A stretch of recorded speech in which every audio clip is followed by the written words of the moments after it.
pero queremos hoy hablar de esta pandemia que nos afecta a todos, en todo el mundo, desde el lugar de la historia. Y vamos a conversar con un destacado historiador chileno, quien es además candidato nacional al Premio Nacional de Historia, valga la redundancia, Rafael Sagredo. Rafael, gusto de saludarte, ¿cómo estás? Muy buenas tardes. Hola, buenas tardes, Pedro, aquí estamos muy bien, muchas gracias por la invitación a conversar de historia, que siempre es, diría yo, edificante. Desde el lugar de la historia, desde la historia, ¿cómo enfrentan las sociedades? Se producen cambios muy sustanciales. ¿Cómo reacciona una sociedad frente a un hecho que trastorna a todos, como es el que estamos viviendo en vivo y en directo en este momento?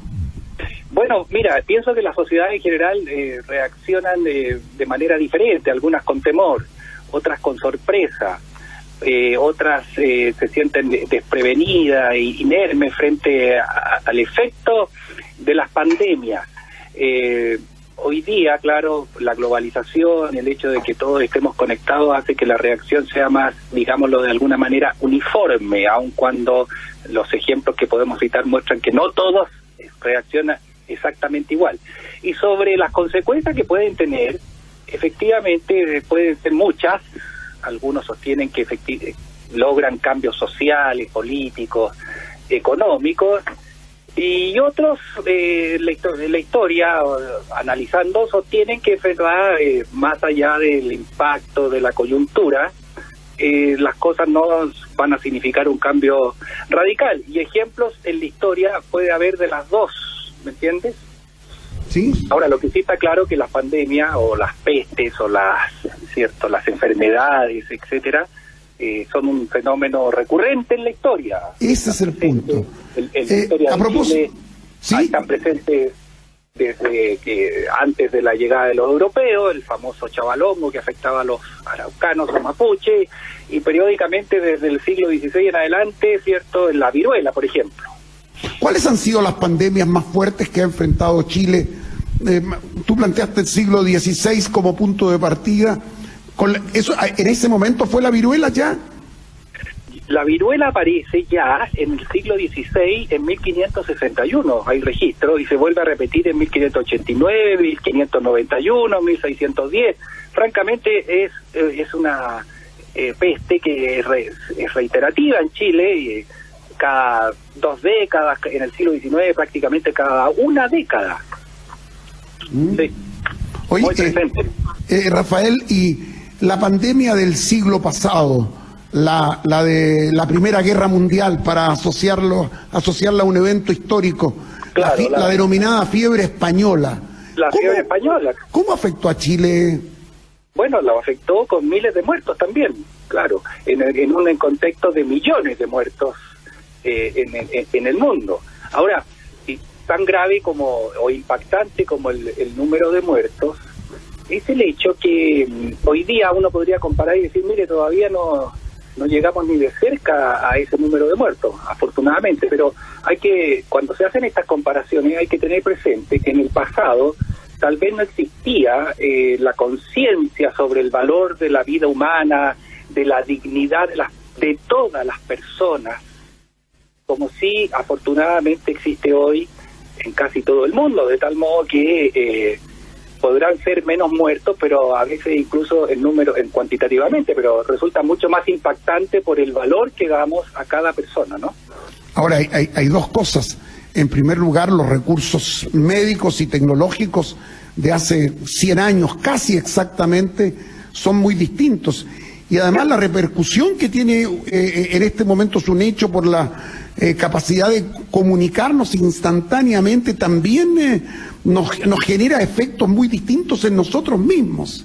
Claro, porque entre otras cosas el hecho de que tú puedas acceder a noticias, reportajes, que son muchos impactantes, ¿cierto?, genera también una sensación de inseguridad, de angustia, a la cual contribuye toda esta conexión absoluta que hay en el mundo, y frente al hecho de que todavía la ciencia no logra, digamos, resolver el problema, como sería una vacuna, por ejemplo, ¿no? que nos tiene a todos en vilo, ¿no es cierto? Claro, nos tiene en vilo. Sí. Lo que por otra parte muestra la fragilidad, de alguna manera, de la humanidad, que pensábamos, creíamos que teníamos solución para prácticamente todo, y no es así. Y se olvida que hay otras enfermedades, otras pestes, otros virus, como el que lleva al problema al SIDA, y que todavía no hay vacuna, por ejemplo, ¿no? Exactamente. Claro, ha habido mucho avance en médicos, pero no hay una solución al problema, o a la enfermedad, digámoslo. Rafael Sagredo, 7.186 muertos hasta el momento, una cifra que a lo mejor se puede ampliar por las distintas estadísticas, pero estamos hablando por debajo de los 10.000 muertos con certeza en nuestro país, producto de esta pandemia del coronavirus. La fiebre española generó más o menos lo mismo, más o menos fallecidos, más, ¿eh? El doble, triple más en Chile, claro. Se habla que en el mundo fueron 50 millones de personas. 50 millones. Fíjate que mi padre vivió la fiebre española siendo niño en Italia. Y era sobre el final de la Primera Guerra Mundial, en un pueblo del sur de Italia, claro. Y me decía que en la noche la gente salía a escondidas de las casas para dejar a los muertos en la calle. Así de brutal fue el ataque en Italia de esa fiebre española. Así la denominaron los europeos, claro. Por lo demás. Claro, también sí fue una cosa terrible. Se habla, como te digo, entre 50 y 100 millones de muertos. Francamente escalofriante aparece, ¿no? Rafael, con la Gaby por acá, ¿cómo estás? Hola, bien, gusto saludarte. Igualmente, te quería llevar a otro ámbito de tu vida. Tú eres profesor de la Universidad Católica, hemos hablado mucho de cómo ha afectado esta pandemia a la educación, suspensión de clases, incertidumbre también respecto al retorno, las mallas, todo está cambiando un poquitito. Quería conocer tu visión respecto a específicamente ese tema, la educación, tus alumnos, los programas académicos, todo eso. Bueno, claro, mira, yo estoy terminando, como profesor de la universidad tengo 2 cursos este semestre que está terminando y los hice online, o sea, virtualmente, y apenas tuve una clase o una semana, 2 clases presenciales con mis estudiantes, 46 personas en su momento, y después todo online desde la primera semana o la segunda quizás. Y el primer desafío fue que todos nos adaptáramos a la tecnología, pero a la tecnología de tratar de sobrellevar este semestre de esta manera, porque no es que sea un curso virtual, o sea, que esté preparado, ¿cierto?, para un curso virtual en que los objetivos, el trabajo, está todo planificado para eso. No, es una adaptación que afortunadamente estoy en una universidad con unos estudiantes y con una infraestructura que permite más o menos manejarse, aun cuando, primer problema, no todos los estudiantes tienen acceso a internet o a conectarse de manera regular. Sí. Y aunque tengan acceso a internet, puede que no todos tengan más de un computador en su casa, pero sí tienen otras personas en la casa que tienen que acceder a eso. Bueno, eso por lo pronto. De tal modo que uno tiene que adaptarse y yo creo que la forma, como yo lo hice y veo en mis estudiantes una respuesta muy positiva, es que hay que, digámoslo así, privilegiar los grandes temas, los problemas, la reflexión, el análisis, ¿cierto?, por sobre la entrega sencilla y llana de contenidos y más contenidos. Y pienso que eso no solo tiene que darse en la enseñanza universitaria, sino que tiene que ser o debería ser una regla, norma, un consejo para todo tipo de enseñanza. O sea, aquí no se trataba de que aprendieran cosas que por otro lado pueden a las cuales pueden acceder por los libros, por las enciclopedias, etcétera, sino que aprovechemos lo que estamos viviendo como una experiencia que en el caso mío, que hago historia, y que hago historia de Chile este semestre y historia de América, nos lleve a reflexionar a través de ejemplos históricos tomados de Chile y de América sobre la función de la historia en la sociedad, sobre cómo nos afecta todo lo que está pasando.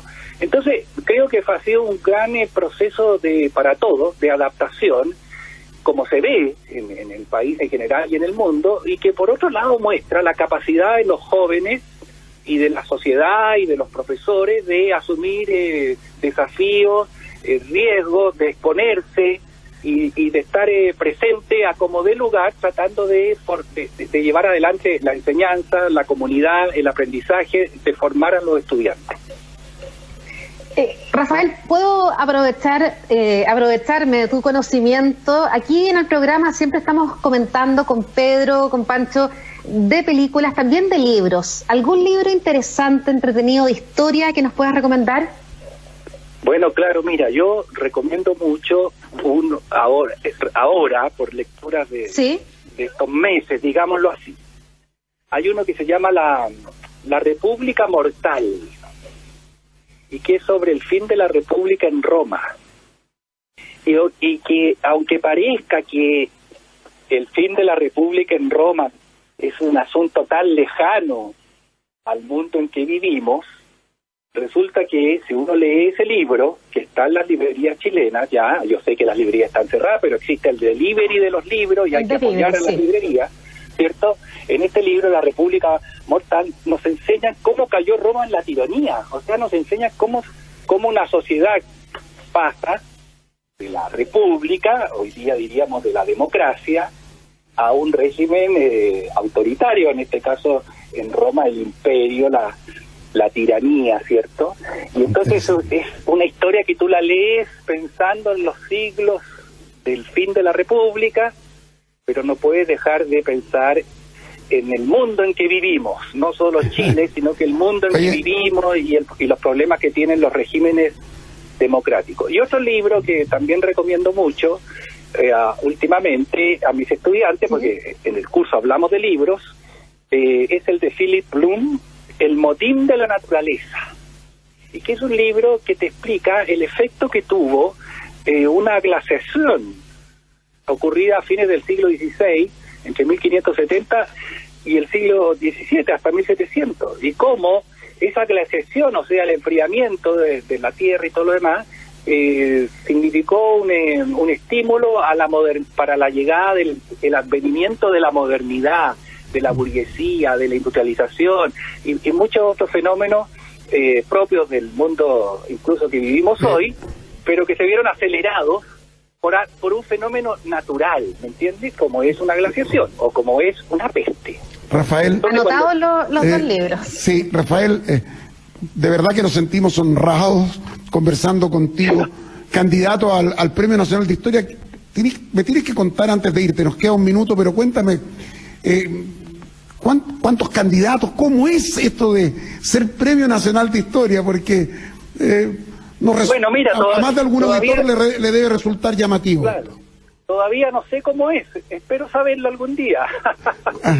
¿Y cuándo se elige al Premio Nacional de Historia? Ahora el Premio Nacional de Historia es un reconocimiento, así como existe el Premio Nacional de Literatura, de Arte, etcétera, de periodismo, a personas que se han destacado en el ámbito de que se está premiando, en este caso de la historia, que han hecho una contribución importante, etcétera, etcétera.